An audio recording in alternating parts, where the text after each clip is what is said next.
Hi guys, Licentiate here from the Rift forums, Enigmius1 on YouTube, here today with another Warfront strategy guide for Rift. Today we're going to be talking about Library of the Runemasters. This Warfront uses the same environmental themes as the Hammernell raid instance, and is available to all players starting at level 10. As always, we have lots to cover, so let's get to work. Let's start out with a look at the layout of the map from the view when you first arrive. We're currently on the top floor of the Warfront. This is where the graveyards are located, and as you can see, the Warfront isn't very large from side to side. To each side of the spawn point is a small platform with a column of white light shining down on it. These are teleporters that will take you down to the second level. Worth noting, however, is that upon entering this Warfront you receive a persistent buff that makes you immune to fall damage. This buff cannot be removed and allows you to jump down from this ledge or any other spot on the Warfront. Looking down over the ledge we can see where the fighting takes place. There's an outer ledge with an alcove to the east and west, and a slightly raised platform to the north and south.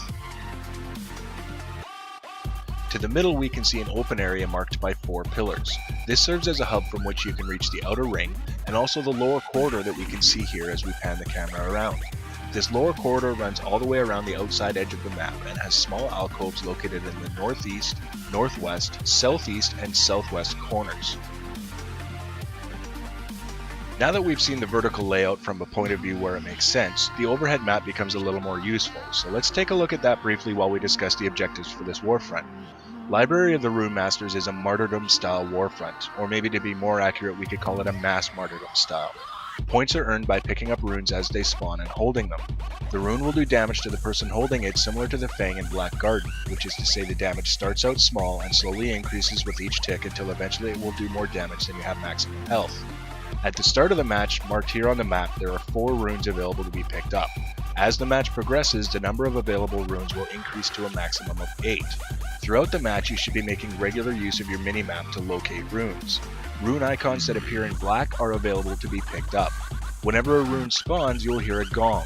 This is your hint that if you're not currently holding a rune or in the middle of a fight, that you should be looking to see where the rune spawned and making an effort to go pick it up.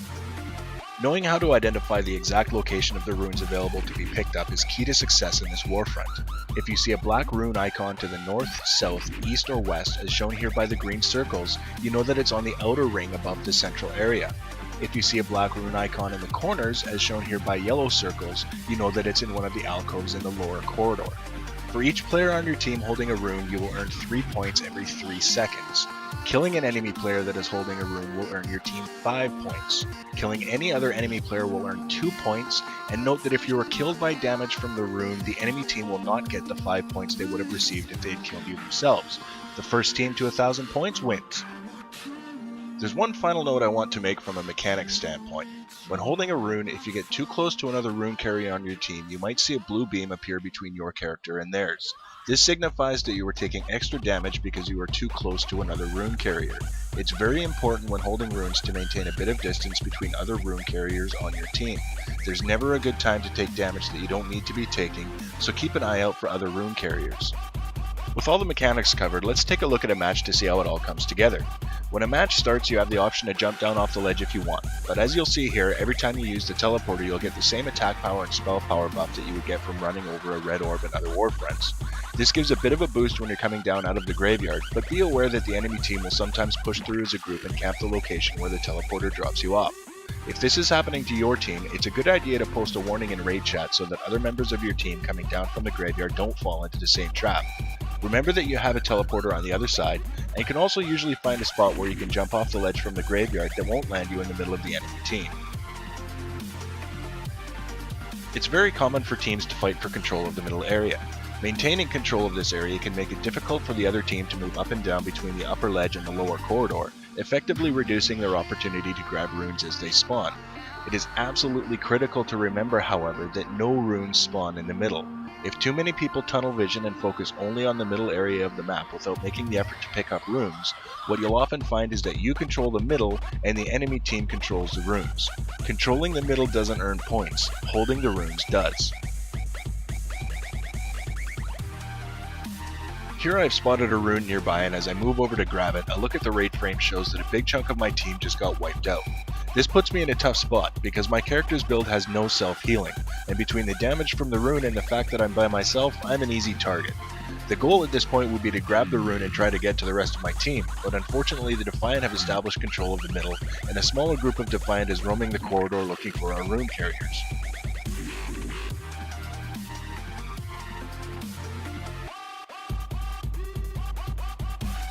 I'm back up now and my team has been having a hard time holding runes for any length of time.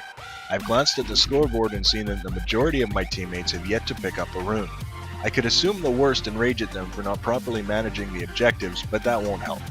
Regardless of what I might want to do, the best way I can help my team is to keep trying for runes. At this point, the last thing I want is to be squirreled and storm shackled as I try to make my getaway. I know my team still doesn't control the middle, so I'll take the initiative here and launch a preemptive strike on this mage. Normally when I do these videos, I try to draw footage from a match where my team won. In the absence of that, we can at least learn from what the other team is doing that is successful. After I finish the mage, it's not long before I get attacked by an assassin. In an attempt to get away from the assassin, I run into a pair of Defiant who are ideally positioned to send me back to the graveyard. A look at the middle shows a number of Guardian players fighting Defiant, so let's slip into problem solving mode and try to see what is causing such a problem for us. And here's part of the problem. Watch the health bars on the Defiant rune carriers. You can see large spikes of damage coming from the runes themselves, and little to no other damage. The damage from the runes is topped up fairly quickly, indicating an abundance of healing that is allowing Defiant rune carriers to stay in possession of their runes much longer than we've been able to. In addition, as more runes are spawning, the Defiant are the ones grabbing them. As an individual in a Warfront, sometimes you need to be able to identify when the approach you're taking isn't working. If you can't kill the enemy team's rune carriers or healers, it makes sense that you'd shift your attention to something that will allow you to contribute. In this case, camping rune spawns in small groups might have been a more effective approach for us. The divide and conquer strategy applies to this Warfront as well as any other. If you can't take the enemy head on, give them a reason to split up. Whenever possible, try to work in groups, and be prepared to accept the fact that sometimes you're just outmatched.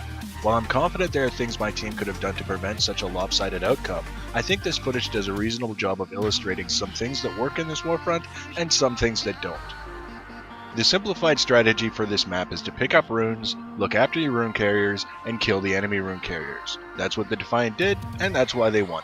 That about wraps up this guide. If you have any comments, feel free to leave them below, and don't forget to subscribe to my channel. Cheers guys, we'll see you next time.